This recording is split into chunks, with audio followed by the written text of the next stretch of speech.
right now, let me show you how you can export your messages on the iPhone. So there isn't any like official way, but let me just get it to the messages app like this one. And it kind of depends on what exactly you want to export, because as you can see, I have some features like the stickers, like the video, for example, and also regular messages.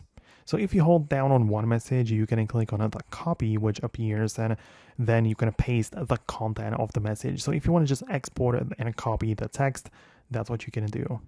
But if I return it back to the messages and I want to export all of the other text as well, I'm going to click on more when I hold down on it and make sure I select all of the other text bubbles as well.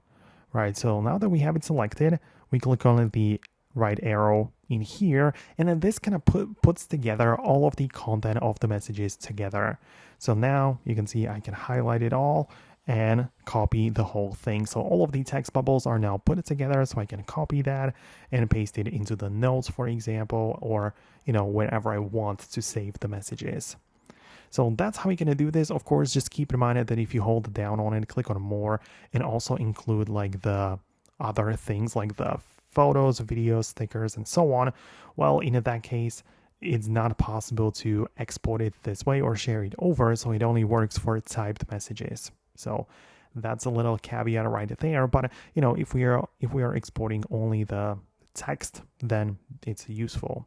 And then actually keep in mind that you can save and export and like download the videos or content which you have in your messages as well, like individual photos, videos.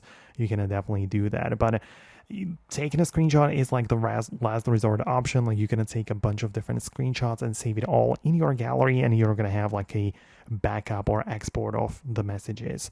That's all we can do really on the iPhone. If anything changes, I'll make a new video. Subscribe, and I'll see you later.